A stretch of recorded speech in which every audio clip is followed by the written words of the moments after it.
وہ اسے استہزا کرتا تھا، مذاق کرتا تھا۔ یہ امام شعبہ اپنے گھوڑے پر سوار ہو کر جا رہے تھے، راستے میں وہ نوجوان ملا جس کا نام عبداللہ بن مسلم ہے، عبداللہ بن مسلمہ ہے۔ عبداللہ بن مسلمہ آگے بڑھتے ہیں اور ان امام صاحب سے ملاقات کرتے ہیں۔ ان امام صاحب سے ملاقات کر کے استہزائی انداز میں ان کے گھوڑے کی لگام پکڑ لیتے ہیں اور گھوڑے کی لگام پکڑ کر کہتے ہیں ان سے کہ ہمیں کوئی حدیث سناؤ۔ کہتے ہیں حدثنی حدیثاً، مجھے کوئی حدیث سنائیے، آپ حدیث کے ماہر ہیں، آپ حدیث کے امام ہیں، آپ محدث ہیں، مجھے کوئی حدیث سنائیے۔ وہ کہتے ہیں کہ جاؤ میاں، اس طرح کہیں حدیث سنی جاتی ہے۔ راستے میں مل گئے اور گھوڑے کی لگام پکڑ کر کھڑے ہو گئے اور کہنے لگے مجھے حدیث سنائیے۔ حدیث سننا ہے تو آئیے اور بیٹھ کر حدیث سنیے۔ یہ پیارے آقا صلی اللہ علیہ وسلم کا کلام ہے۔ لوگوں، پیارے آقا صلی اللہ علیہ وسلم کی بات ادب سے سنی جاتی ہے، دھیان اور توجہ کے ساتھ سنی جاتی ہے۔ وہ شخص کہنے لگا حدیث سنا دے ورنہ تیرے ساتھ برا سلوک کروں گا۔ اس نے انداز سخت کر لیا اور تلخ لہجے میں وہ بات کرنے لگا۔ جب دیکھا کہ یہ شخص مانے گا نہیں تو کہا حدیث سنو گے؟ کہا جی ہاں سناؤ حدیث۔ دیکھیے اس کا انداز استہزائی والا تھا، مذاق والا تھا، استہزا کرنے والا تھا، گویا کہ ایک بڑے عالم سے، بڑے محدث سے، بڑے حدیثوں کے امام سے مذاق کر رہا تھا۔ اس کے اندر سے حیا نکل چکی تھی، اس کے اندر سے شرم ختم ہو چکی تھی۔ تو امام شعبہ کہتے ہیں حدیث سنو گے؟ کہا ہاں سنوں گا، سناؤ۔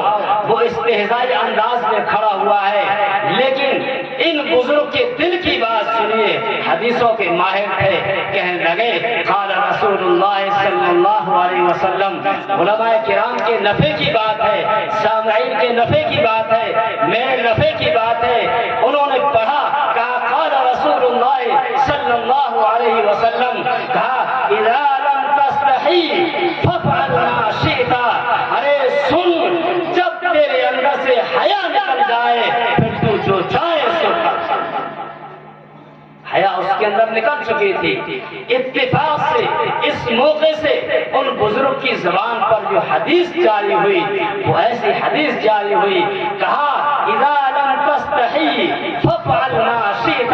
جب تیرے اندر سے حیا نکل جائے، جب تو بے حیا ہو جائے تو تو جو چاہے سو کر، وہی تیرا حال ہے۔ وہ کہنے لگا میرے بزرگ دوستو، یہ حدیث اس نے بھی سنی تھی، یہ حدیث ہم نے بھی سن لی۔ وہ شخص کہنے لگا سنو، اب تک میں تم سے مذاق کر رہا تھا، استہزاء کر رہا تھا، لیکن تم نے کس نیت سے سنائی، کس دل سے سنائی؟ یہ نبی کا فرمان میرے کانوں سے ٹکرایا، یہ نبی کا فرمان میرے دل کے اندر پہنچا، میرے دل میں ایک آگ کی چنگاری کھڑی ہو گئی اور میرے دل کے اندر نور کی کرن آنے لگی۔ اب سنو سنو، اپنا ہاتھ بڑھاؤ، اپنے ہاتھ پر مجھے بیعت کر لو اور مجھے حدیث کا علم سکھا دو۔ ان امام صاحب نے، امام شعبہ نے اپنا ہاتھ آگے بڑھایا اور اس شخص نے اپنا ہاتھ نیچے کیا اور اس طرح بیعت کر کے ان کے شاگرد بن گئے۔ شاگرد بن کر کے انہوں نے اتنی حدیثیں سیکھی، اتنی حدیثیں یاد کی، فرمایا جاتا ہے کہ وہ وقت کے امام ہو گئے اور وقت کے محدث ہو گئے۔ کیسے؟ یہ کہا جاتا ہے، علماء کرام لکھتے ہیں، حدیثوں کی کتاب اٹھا کر دیکھیے، کہا جاتا ہے وہ عبداللہ ابن مسلمہ اپنے درس مسند پر بیٹھے ہوئے ہیں، درس حدیث پر بیٹھے ہوئے ہیں، امام بخاری چلے آ رہے ہیں، ان سے حدیث سیکھ رہے ہیں، امام مسلم چلے آ رہے ہیں، ان سے حدیث سیکھ رہے ہیں، امام ترمذی چلے آ رہے ہیں، ان سے حدیث سیکھ رہے ہیں، امام ابو داؤد چلے آ رہے ہیں، ان سے حدیث سیکھ رہے ہیں، امام نسائی چلے آ رہے ہیں، ان سے حدیث سیکھ رہے ہیں۔ غرض کے علماء لکھتے ہیں صحائف ستہ کے تمام مصنفین نے آ کر کے ان سے حدیثیں سیکھی اور سیکھ کر کے کسی نے بخاری شریف لکھ دی، کسی نے مسلم شریف شریف لکھ دی اور کسی نے ترمذی شریف لکھ دی، اس طرح صحیح ستہ کی کتابیں لکھی گئی، تو عبداللہ ابن مسلمہ کی حدیثوں کے ذریعے سے کتاب لکھی گئی، اس نے وہ حدیث سنی تھی اور عمل پیرا ہو گئے، عمل کرنے کے لیے کھڑے ہو گئے، تو گویا کہ اپنے اندر سے حیا پیدا کر لی، بے حیائی نکال دی، شرم داخل کر لی، تو نتیجہ ہوا کہ پیارے آقا صلی اللہ علیہ وسلم کے لائے ہوئے دین سے، پیارے آقا صلی اللہ علیہ وسلم کی لائی ہوئی احادیث کے قریب ہو گئے، اور معلوم ہوا کہ جو حدیثوں کے قریب ہو جاتا ہے جب وہ دنیا سے جاتا ہے تو پیارے آقا صلی اللہ علیہ وسلم کا پکا اور سچا دوست اور سچا امتی بن کر جاتا ہے، اس کے لیے جنت الفردوس ہوتی۔ میرے آقا نے فرمایا والحیاء شعبۃ من الایمان، حیا ایمان کا شعبہ ہے۔ اے مسلمانوں، جاؤ یہ اسلامی ماؤں بہنوں کو بتلا دو، دوپٹے سروں پر رکھ لیں، حیا پیدا کر لیں، جسم کو چھپا لیں، حیا پیدا کر لیں، چلنے میں حیا پیدا کر لیں، اٹھنے میں حیا پیدا کر لیں، بیٹھنے میں حیا پیدا کر لیں، بات کرنے میں حیا پیدا کر لیں۔ آئیے جہاں جہاں اسلامی خواتین میری بات کو سن رہی ہو وہ سبق حاصل کریں، اور آپ بھی سبق حاصل کریں اور پھر ماؤں بہنوں کو بتلائیں۔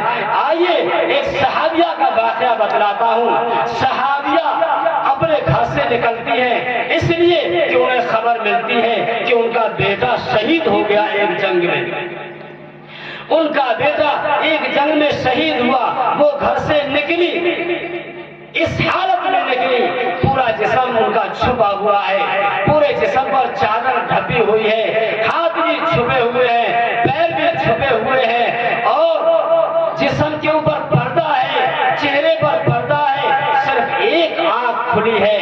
سبق حاصل کرنے کا مقام ہے، عبرت حاصل کرنے کا مقام ہے۔ ایک آنکھ کھلی ہے اور دوڑی ہوئی جا رہی ہے پیارے آقا کی خدمت میں، یا رسول اللہ میرا بیٹا کہاں ہے، یا رسول اللہ میرا بیٹا کدھر ہے، یا رسول اللہ میرا بیٹا کدھر شہید ہوا ہے۔ کسی نے کہا تم بیٹے کی تلاش میں ہو، ہجوم میں ہو اور بھیڑ میں ہو، بیٹے کے لیے اتنی تڑپ رہی ہو، لیکن اس کے باوجود تمہارا پردہ اتنا ہے کہ صرف ایک آنکھ کھلی ہوئی ہے، تم کیسے دیدار کر لو گی، کیسے بیٹے کو تلاش کر لو گی۔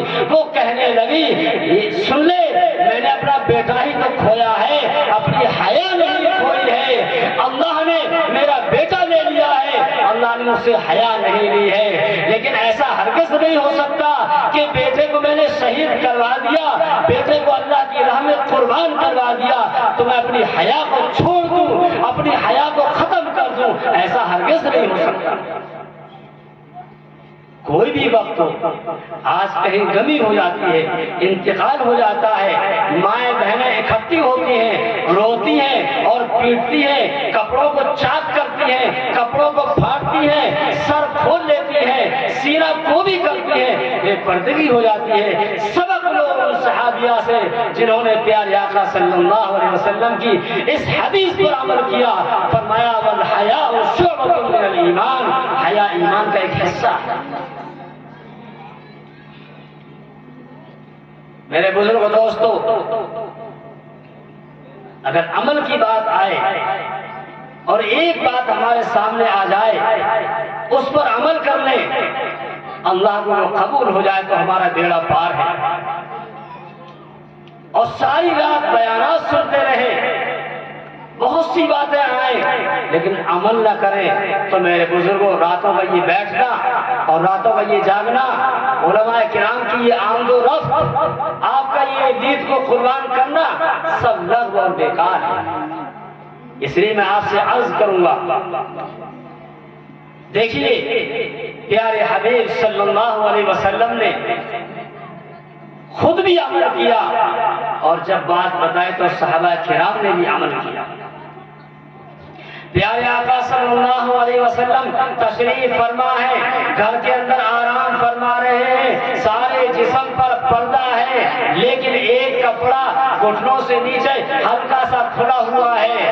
آواز آتی ہے، دروازے پر کوئی دستک دیتا ہے، کہا جاتا ہے دیکھو کون ہے، معلوم ہوتا ہے کہ بکر ہیں، اجازت مل جاتی ہے کہ بھیج دیجئے۔ ابو بکر تشریف لے آتے ہیں اور بیٹھ جاتے ہیں۔ آقا صلی اللہ علیہ وسلم جس طرح آرام فرماتے ہوتے ہیں اس طرح آپ تشریف رکھے ہوئے رہتے ہیں، آپ اٹھتے نہیں، آپ اپنی حیت کو بدلتے نہیں۔ پھر آواز آتی ہے، دروازہ بجایا جاتا ہے، کہا جاتا ہے دیکھیے کون ہے۔ معلوم ہوتا ہے کہ حضرت عمر رضی اللہ تعالیٰ عنہ تشریف لائے ہوئے ہیں۔ میرے آقا اجازت دیتے ہیں کہ بلا لیجیے، وہ بھی اندر تشریف لے آتے ہیں، آ کر کے بیٹھ جاتے ہیں۔ میرے آقا اسی حالت میں بیٹھے رہتے ہیں، کوئی تبدیلی نہیں آتی۔ اور پھر آواز آتی ہے، دروازہ بجایا جاتا ہے اور کہا جاتا ہے دیکھیے کون ہے۔ معلوم ہوتا ہے کہ حضرت عثمان غنی رضی اللہ تعالیٰ عنہ تشریف لائے ہوئے ہیں۔ میرے آقا کہتے ہیں آنے دیجئے، اجازت دیجئے، قربان جائیے۔ عثمان غنی رضی اللہ تعالیٰ عنہ پر حضرت عثمان غنی رضی اللہ تعالیٰ عنہ جب تشریف لاتے ہیں اور بارگاہ رسالت میں جب حاضر ہوتے ہیں تو میرے آقا صلی اللہ علیہ وسلم اپنی حیت کو بدل دیتے ہیں، اپنے کپڑے کو سمیٹنے لگتے ہیں، اپنے پیروں کو سمیٹ لیتے ہیں اور اچھی حیت میں بیٹھ جاتے ہیں۔ حضرت عائشہ رضی اللہ تعالیٰ عنہ بیان کرتی ہیں اور پوچھتی ہیں اے کالی کملی والے جناب محمد رسول اللہ صلی اللہ علیہ وسلم، یہ تو بتائیے کہ آپ تشریف فرما ہے، ابو بکر صدیق حاضر ہوئے، آپ اسی طرح بیٹھے رہے، عمر فاروق تشریف لائے، آپ اسی طرح بیٹھے رہے، لیکن عثمان غنی جب تشریف لائے تو پھر آپ کیوں اس طرح اٹھ کر بیٹھ گئے؟ کہنے لگے اے عائشہ سن سن، یہ وہ شخص ہے کہ جس سے فرشتے بھی حیا کرتے ہیں، میں اسے حیا کیوں نہ کروں؟ فرمایا جاتا ہے کالی کملی والے جناب محمد رسول اللہ صلی اللہ علیہ وسلم کی ذات کے اندر کنواری لڑکی سے زیادہ حیا پائی جاتی تھی۔ مسلمانوں اپنے اندر حیا پیدا کرو، حیا پیدا ہوگی ہمارے گھر کا ماحول اچھا بنے گا، ماں بہنوں کے اندر دین پیدا ہوگا، ہماری گلیوں کے ماحول اچھے ہوں گے، ہمارا معاشرہ اچھا ہوگا۔ ایک صرف حیا ہے جس نے معاشرے کو بگاڑ دیا ہے، ماں بہنوں کو بگاڑ دیا ہے، گلی محلے کے نوجوان لڑکوں کو بگاڑ دیا ہے۔ اگر حیا پیدا ہو گئی تو انشاءاللہ دین زندہ ہوگا، رسول اللہ کے دامن کو مضبوطی سے تھامنے والے بنیں گے۔ اور پیارے آقا نے ارشاد فرمایا فالحیا شعبۃ من الایمان، کہ لوگوں پہچانو حیا ایمان کا حصہ ہے، حیا پیدا کرو، ایمان کامل و مکمل ہوگا۔ جب یہ پیغامات سنے صحابہ کرام نے عمل کیا، صحابہ کرام نے عمل کیا۔ یہ بات اس لیے بتلا رہا ہوں کہ میرے عمل میں بھی آ جائے، آپ سننے والوں کے اندر بھی عمل میں آ جائے، اور مائیں بہنیں جو سن رہی ہوں ان کے اندر بھی آ جائے۔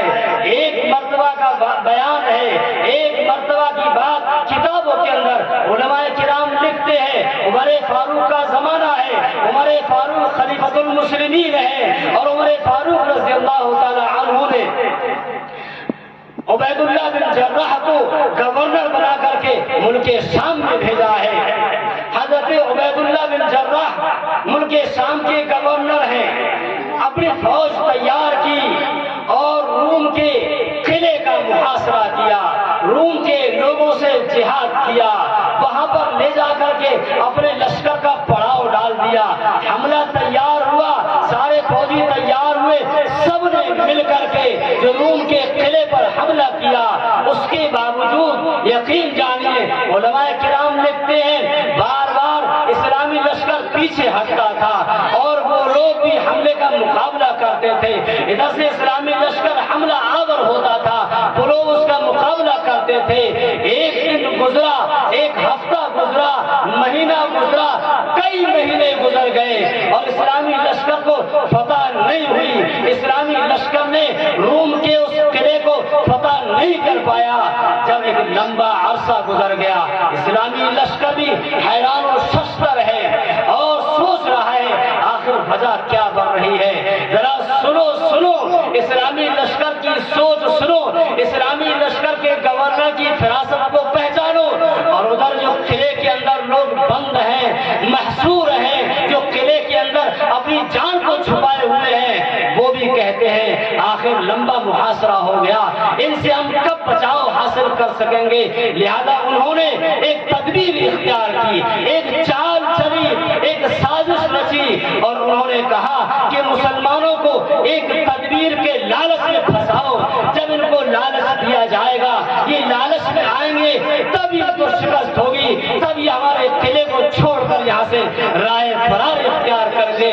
میرے دوستوں اور بزرگوں اور سننے والوں، ذرا سنو، جو لوگ قلعے کے اندر محفوظ تھے، قلعے کے اندر اپنی جان بچائے ہوئے تھے، قلعے کے اندر جو جانوں کو بچا کر چھپے ہوئے بیٹھے تھے، انہوں نے تدبیر اختیار کی، اور تدبیر یہ اختیار کی کہ بازار کے راستے پر نوجوان اپنی عیسائی لڑکیوں کو تیار کر کے بٹھا دیا، اور یہ کہہ دیا جب یہاں سے مسلمان گزرے اور اسلامی لشکر گزرے، تم ان کو چھیڑ چھاڑ کرنے دینا، تم ان کو اگر وہ تمہاری طرف دیکھیں ان سے تعرض نہ کرنا، ان سے دفاع نہ کرنا، ان سے بچاؤ نہ کرنا۔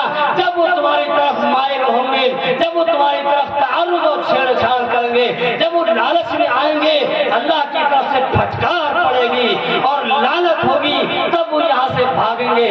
اس طرح ہم جیت جائیں گے اور ہم کو فتح ہو جائے گی، ان کو شکست ہوگی۔ اے مسلمانوں، ذرا سنو کس طرح سے لوگوں نے اسلام کو بدنام کرنے کی سازشیں رچی ہیں، کس طرح سے لوگوں نے اسلامی لشکروں کو جھانسے میں لانے کی تدبیریں اختیار کی ہیں۔ ان غیر مسلموں نے، رومیوں نے اپنی جان کو بچانے کے لیے، اپنے ملک کو بچانے کے لیے، اپنے قلعے کو بچانے کے لیے، اپنے آپ کو فاتح بن کر دکھانے کے لیے، ان کو شکست دینے کے لیے یہ تدبیر اختیار کی، اور نوجوان لڑکیوں کو سجا کر کے راستے میں کھڑا کر دیا۔ دائیں طرف بھی لڑکیاں ہیں، بائیں طرف بھی لڑکیاں ہیں، اور پھر جا کر کے ایک پیغام بھیجا، کہا عبید اللہ بن جرح، سنو سنو، تم اسلامی لشکر کے گورنر ہو، ہم تمہارے سامنے پیغام دیتے ہیں، ہم نے اپنے ہتھیار ڈال دیے، آؤ تم اس راستے سے آؤ اور ہمارے قلعے کے اندر داخل ہو جاؤ، ہم اپنے ہتھیار ڈالتے ہیں اور تم فاتح بن جاؤ۔ یہ لالچ دیا، یہ تدبیر اختیار کی۔ عبید اللہ بن جرح سمجھ گئے کوئی معاملہ ہے، اتنے دنوں سے اب تک یہ قلعہ فتح نہیں ہو رہا تھا، آخر انہوں نے یہ پیغام کیوں بھیجا ہے؟ قربان جاؤ کاری کملی والے جناب محمد رسول اللہ صلی اللہ علیہ وسلم کی ذات گرامی پر سنو سنو، میرے آقا فرماتے ہیں اتقوا فراست المؤمن، اتقوا فراست المؤمن بنور بنظر نور نور اللہ۔ ایمان والے کی فراست سے، ایمان والے کی ہوشیاری سے بچو، وہ اللہ کے نور سے دیکھتا ہے، ایمان والا ہے اسے اللہ کا نور نصیب ہوتا ہے۔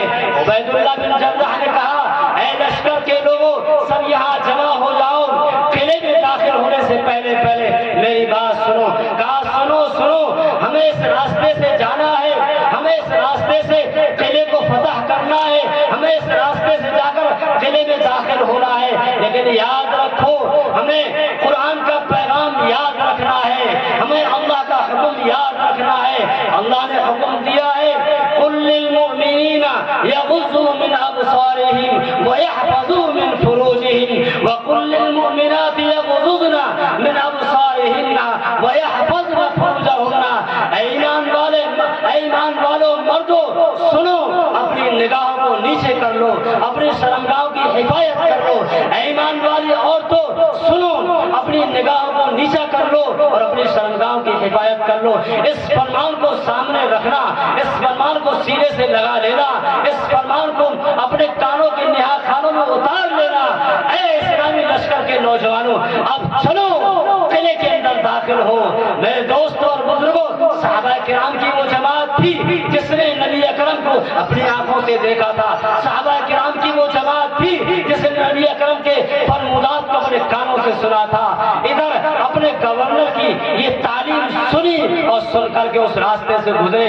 دائیں طرف بھی خوبصورت نوجوان لڑکیاں سجی سوری کھڑی ہیں، بائیں طرف بھی خوبصورت اور نوجوان لڑکیاں سجی سوری کھڑی ہیں، اور وہ مسلمان صحابہ کرام اسلامی لشکر کے فوجی نیچی نگاہیں کرتے ہوئے دندناتے ہوئے چلے جا رہے ہیں اور قلعے کے اندر داخل ہو رہے ہیں، قلعے کے اندر فاتحانہ شان میں داخل ہو رہے ہیں۔ قلعے کے اندر سے جو لوگ اپنی جان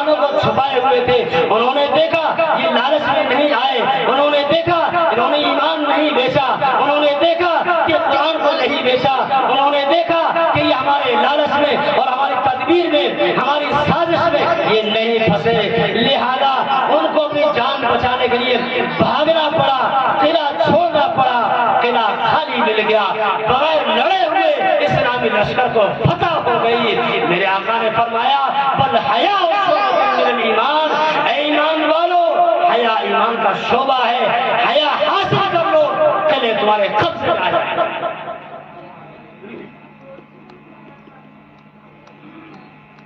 حیا حاصل کرو، حیا آئے گی تو ایمان آئے گا، حیا آئے گی پردہ آئے گا، حیا آئے گی بھائی چارہ آئے گا، حیا آئے گی بھائی کا حق ادا کرنا آئے گا، حیا آئے گی ماں باپ کا حق ادا کرنا آئے گا، حیا آئے گی بیوی کا حق ادا کرنا آئے گا، حیا آئے گی شوہر کا حق ادا کرنا آئے گا، حیا آئے گی ہر بڑے کا حق ادا کرنا آئے گا، حیا آئے گی چھوٹے پر شفقت کرنا آئے گی، حیا آئے گی بڑے کا احترام کرنا آئے گا، حیا آئے گی ہر برابر والے کے ساتھ میں اچھا سلوک کرنا آئے گا۔ بچپن میں ایک کتاب کے اندر پڑھا تھا، بچپن میں ایک کتاب کے اندر پڑھا تھا جاء البرد والجبات، کہ جاڑا آیا جبوں کے ساتھ، جب جاڑا آتا ہے کمبل آ جاتا ہے، جب جاڑا آتا ہے لحاف آ جاتا ہے، جب سردی آتی ہے سویٹر نکل آتے ہیں، جب سردی آتی ہے جرکن استعمال کرنے لگتا ہے، جب سردی آتی ہے چادر استعمال کرنے لگتا ہے۔ اسی طرح میں کہتا ہوں جس طرح وہاں جاڑا آتا ہے سویٹر آ جاتا ہے، جاڑا آتا ہے کمبل آ جاتا ہے، جاڑا آتا ہے لحاف آ جاتا ہے، میں کہتا ہوں حیا آتی ہے ایمان آ جاتا ہے، حیا آتی ہے بھائی چارہ آ جاتا ہے، حیا آتی ہے پڑوسی کا حق ادا کرنا آ جاتا ہے، حیا آتی ہے بڑے بھائی کا حق ادا کرنا آ جاتا ہے، حیا آتی ہے ماں باپ کے حقوق ادا کرنے آ جاتے ہیں، حیا آتی ہے سارے ایمان کے تمام شعبے ادا کرنے آ جاتے ہیں۔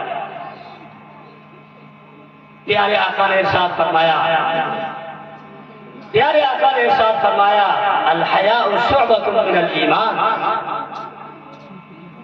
میرے بزرگ دوستو، سب سے پہلے دیکھیے یہ حیا کتنی اہم چیز ہے۔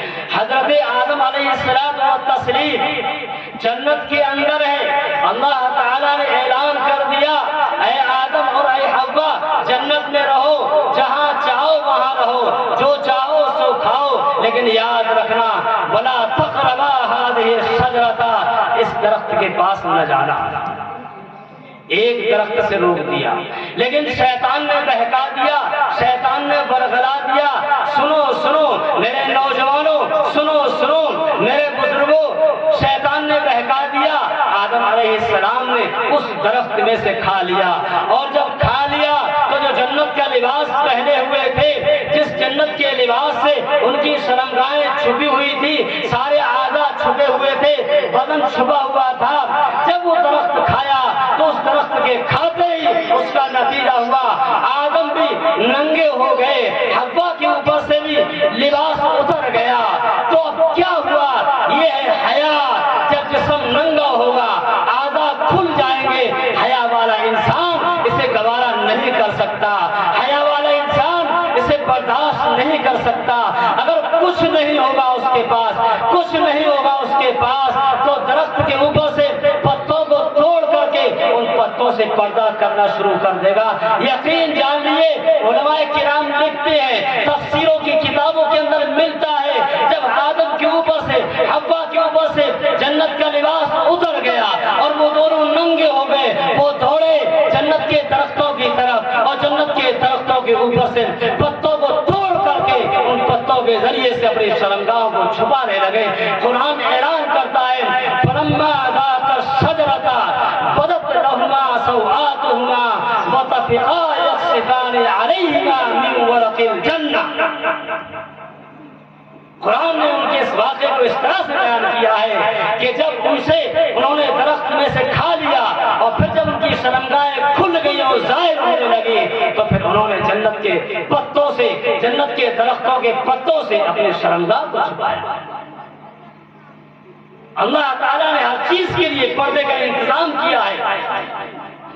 آج ہم نے ننگا پن اختیار کر لیا اور یانیت کو اختیار کر لیا۔ میرے دوستوں اور بزرگوں، قرآن ایک طرف یہ اعلان کرتا ہے اپنے ماتحت لوگوں کو جہنم کی آگ سے بچاؤ، اپنے ماتحت لوگوں کو جہنم کی آگ سے بچاؤ۔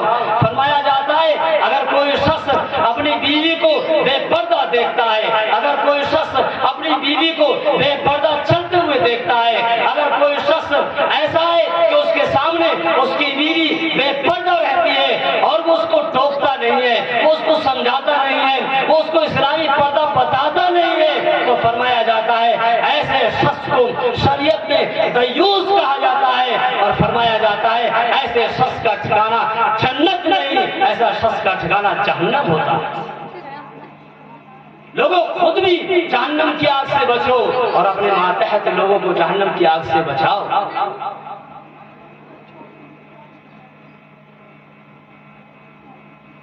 قربان جائیے،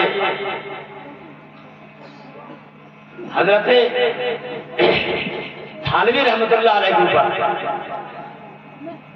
ایک واقعہ ان کی نسبت سے یاد آیا۔ کیا قرآن پر گہری نظر تھی۔ جب اللہ تعالیٰ نے آدم علیہ السلام کو بنایا اور فرشتوں سے کہا سجدہ کرو، سب نے سجدہ کر لیا۔ جب ابلیس نے سجدہ نہیں کیا، اللہ تعالیٰ نے اس کو دھتکار دیا، اس کو راندہ درگاہ کر دیا۔ وہ کھسیانے لگا تو وہ کہنے لگا اے اللہ ٹھیک ہے تو مجھے دھتکار رہا ہے اور مجھے راندہ درگاہ کر رہا ہے، ان آدم کی وجہ سے مجھے بے عزت کیا جا رہا ہے، مجھے ذلیل کیا جا رہا ہے، مجھے یہاں سے بھگایا جا رہا ہے۔ تو سن اے پروردگار عالم، آدم کی اولاد کو میں بھی ایسے نہیں چھوڑوں گا، ان کے دائیں طرف سے آؤں گا انہیں بہکاؤں گا، ان کے بائیں طرف سے آؤں گا انہیں بہکاؤں گا، ان کے سامنے سے آؤں گا انہیں بہکاؤں گا، ان کے پیچھے سے آؤں گا انہیں بہکاؤں گا۔ قرآن کہتا ہے لآتینہم من بین ایدیہم ومن خلفہم وعن ایمانہم وعن شمائلہم۔ وہ ابلیس کہتا ہے، وہ شیطان کہتا ہے میں ان کے پاس، ان کے سامنے سے آؤں گا، ان کے پیچھے سے آؤں گا، ان کے دائیں سے آؤں گا، ان کے بائیں سے آؤں گا۔ قربان جاؤ، قربان جاؤ۔ علم حضرت تھانوی رحمۃ اللہ علیہ پر اس آیت کو دیکھتے ہیں، اس آیت کی تفسیر بیان کرتے ہیں کہ سنو سنو، اس ابلیس نے 4 سمتیں بیان کی، سامنے پیچھے دائیں بائیں 4 سمتوں کو بیان کیا، اور بے وقوف نکل گیا کہ 2 سمتوں کو چھوڑ گیا، اوپر کی سمت کو بھول گیا، نیچے کی سمت کو بھول گیا۔ اے مسلمانوں، تمہارے لیے موقع ہے، وہ سامنے سے تمہیں بہکائے گا، پیچھے سے بہکائے گا، دائیں سے بہکائے گا، بائیں سے بہکائے گا، اور وہ خود ہی بے وقوف ہو گیا، اس نے اوپر کی سمت کو بیان نہیں کیا۔ تم بچ سکتے ہو اوپر کی سمت سے، اس نے نیچے کی سمت کو بیان نہیں کیا، تم بچ سکتے ہو نیچے کی سمت سے۔ اے مسلمانوں، تمہارے لیے 2 سمتیں باقی ہیں، اوپر کی سمت اور نیچے کی سمت، لیکن یاد رکھو اگر تم چل رہے ہوگے، اگر تم راستے میں چل رہے ہو اور اوپر کی طرف دیکھ رہے ہوگے تو تمہیں ٹکر ہو سکتی ہے، کسی سے ایکسیڈنٹ ہو سکتا ہے، تمہیں نقصان ہو سکتا ہے۔ اس لیے تجربے کی روشنی میں بتایا جاتا ہے آسمان کی طرف دیکھ کر چلنا یہ تمہارے لیے نقصان دہ ہے۔ اب ایک سمت رہ جاتی ہے مسلمانوں، ایک سمت رہ جاتی ہے، وہ ہے نیچے دیکھ کر کے چلنا۔ لہذا ہے مسلمانوں، نیچے دیکھ کر چلو، حیا پیدا کر لو، نیچے دیکھ کر چلنا آ جائے گا۔ قرآن اعلان کرتا ہے قل للمؤمنین یغضوا من ابصارہم، اے ایمان والو، اے نبی کریم صلی اللہ علیہ وسلم ایمان والوں سے کہہ دیجئے، اے ایمان والو اپنی نگاہوں کو نیچا کر لو، اپنی نگاہوں کو نیچا کر لو، اوپر دیکھنے سے ٹکرا جاؤ گے، اپنی نگاہ کو نیچا کر کے چلو۔ میرے بزرگوں دوستو، میں نے اس پوری بات سے آپ حضرات کو یہ بتانا چاہا، چاہے وہ مرد ہو چاہے وہ عورت ہو، اگر اس کے اندر حیا ہے، میں نے کہا حیا ہے، ایمان کے تمام شعبے اس کے اندر آ جائیں گے اور حیا نکل جائے گی تو پھر یقین جانیے دنیا بھر کی برائیاں اس کے اندر آ جائیں گی۔ ایک کتاب تھی بچپن میں اس کو پڑھا تھا، اس کے اندر بھی ایک جملہ اور ایک مقولہ ملا تھا، اذا فاتک الحیاء فافعل ما شئت، جب تیرے اندر سے حیا فوت ہو جائے پھر تو جو چاہے سو کر۔ جیسا کہ ابھی حدیث آئی تھی اذا لم تستحی فافعل ما شئت۔ میرے بزرگوں دوستو، میں یہ گزارش کرنا چاہوں گا ماں بہنوں کو بھی پردے کا حکم دو، ماں بہنوں کو بھی حیا کا پیغام دو، بچوں کو اور بچیوں کو بھی حیا کا پیغام دو، ماں باپ کو بھی حیا کا پیغام دو، بھائی بہنوں کو بھی حیا کا پیغام دو، محلے پڑوس والوں کو بھی حیا کا پیغام دو، رشتہ داروں کو بھی حیا کا پیغام دو۔ غرض ہر مسلمان دوسرے مسلمان کو حیا کا پیغام دے۔ اگر حیا کا پیغام عام ہو جائے گا انشاءاللہ ہماری زندگیوں میں ایمان آ جائے گا، اور جب ایمان آ جائے گا تو جس طرح سے وہ صحابی دنیا سے گئے اور میرے آقا نے کہا کہ میری نور کی نظر اور نور کی آنکھیں دیکھ رہی ہیں کہ فرشتوں نے اس شخص کو مشک اور عنبر سے غسل دیا ہے، اور میری نور کی آنکھیں دیکھ رہی ہیں کہ اللہ تعالیٰ نے اس شخص کو جنت الفردوس میں داخل کر دیا ہے۔ میری دعا ہے اللہ تعالیٰ آپ کو بھی جنت الفردوس نصیب فرمائے، ہم کو بھی جنت الفردوس نصیب فرمائے، اور ہم سب کا خاتمہ ایمان پر فرمائے۔ وآخر دعوانا ان الحمد للہ رب العالمین۔